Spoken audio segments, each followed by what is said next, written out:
Thank you very much, Brianna and Parinaz. And we do have a whole series of questions that have come in. And I think this one can be directed to both of you with positive reinforcement, such as even including the cupping and the handling of different kinds.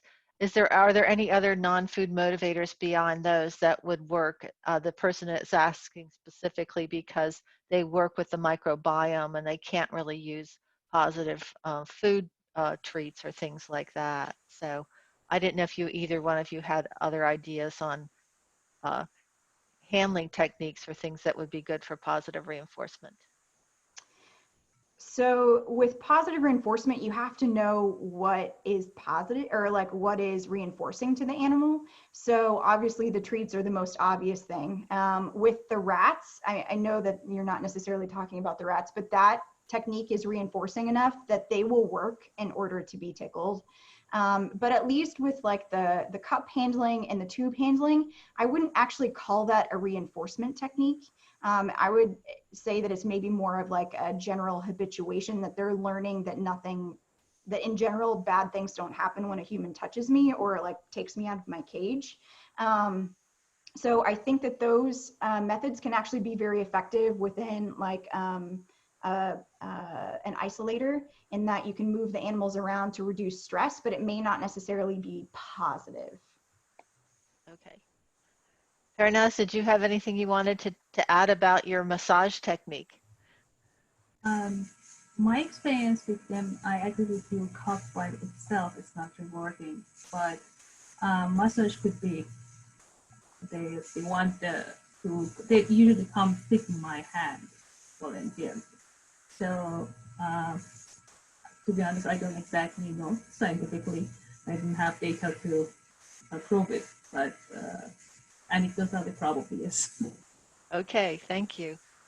Okay, question for Brianna. Can you tickle older rats that have not been tickled as young rats, and what age is best to begin tickling? That's a really good question.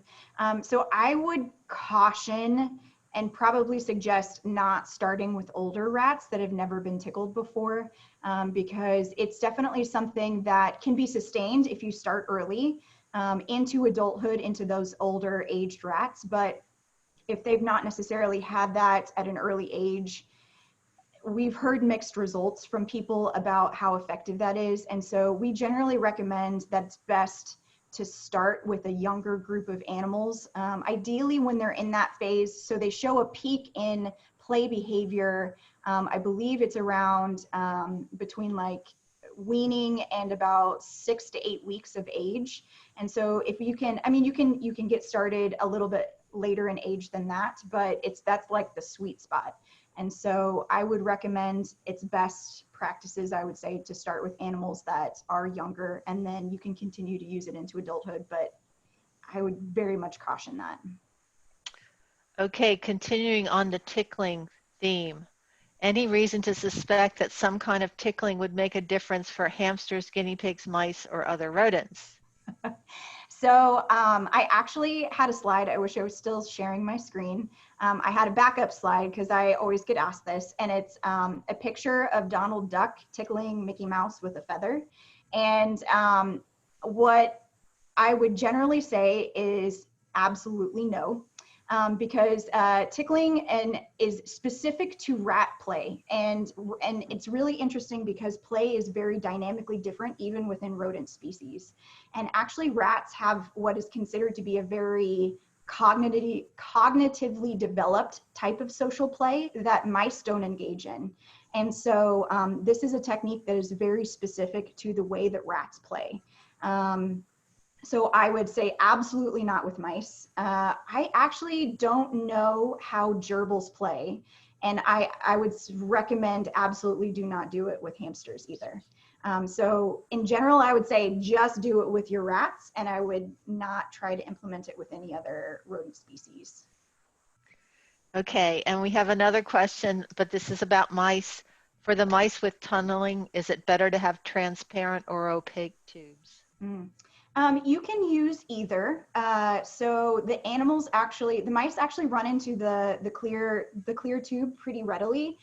So they're thigmotaxic, so they like to feel confined. And so even though it's clear, just having that feeling of being confined makes them feel safe.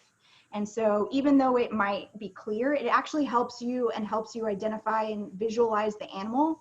So I'm pretty sure that Dr. Hurst really recommends utilizing the clear tubes simply because it's easy for you to visualize the animal for some type of welfare checks. But if you want to use an opaque one, that's perfectly fine. And the mice would like that probably just as well, maybe a little bit better. But it does make it hard to visualize the animal when you're moving them around. So. Okay, and we have two more comments. One, someone offered that Dr. Panskep did some work that using tickling as a reinforcer. Yep, they will work to be tickled. Yep. And then we have another anecdotal report that the rats at this person's institution are used for addiction research and were tickled regularly by the technician. Their motivation to work for the nicotine or opioid was reduced when tickled before their working session. Huh. So the PI had to restrict tickling to post-session in order to keep the rats working. So they were relaxed, it sounds like. Interesting. They didn't need their fix. And so I think that says more about the model, in that if you put animals in a positive, effective state, they're not as likely to self-administer these drugs. And that makes me question the model altogether, in that maybe it depends on what you're trying to model. And so maybe you are trying to put these animals in a depressive state in order to look at how that affects addiction. But one of the other things that has been really exciting, and some things that I've been wanting to work on, is that the number of calls the rats give off when they are being tickled is a very stable trait, even through adulthood. And so we can identify high callers and low callers. Some people have gone as far as to say those are optimistic and pessimistic animals, but we know that at least the high callers are less susceptible to chronic stressors. They're more active. And so behaviorally, they have some differences. And so if you know what their calling rate is, you may actually be able to identify variability in your data. And so if it's not even just for animal welfare related reasons, there are some benefits to tickling to understand about that individual animal. Are they slightly more optimistic or pessimistic? And how was that emotional trait affecting my data? So we've not done that ourselves, but it's something I've been anxious to play with. So. Very good. Thank you. So that's the end of the questions. And what I'd like to do now is, if I could have all of the panelists that are still here, if they could all turn on their videos so we can see them. And we do have a short poll of 5 questions that we would like you to complete, the attendees to complete, and submit to us now. As I said, it's only 5 questions. So if Camilla could show the poll, and all the 5 questions are together in one batch. There's the poll. So you'll notice the first 2 are pretty easy. Question 3, we're asking about the delivery and format because we're looking at how we could offer it next year. Traditionally, as you've heard, we've done this as a in-person symposium, but this year, of course, we had to go to this kind of online only, but it's allowed us to include international speakers and also an international audience. And for question 5, if you could please give us the topics you'd like to see offered next year in the Q&A box. So use the Q&A box to give us ideas of topics. Or if you just want to think about it and get back to us later, you can always send them to Camilla at her email address. And she's the person that's been in touch with you all because of through Eventbrite. Okay. Are we getting a completion yet, or do we need to give people a little more time, Camilla? Let's give people some more time. Okay. We have about 90 people. We still have 120 here, so hopefully most people will answer. Give us your thoughts. We need them.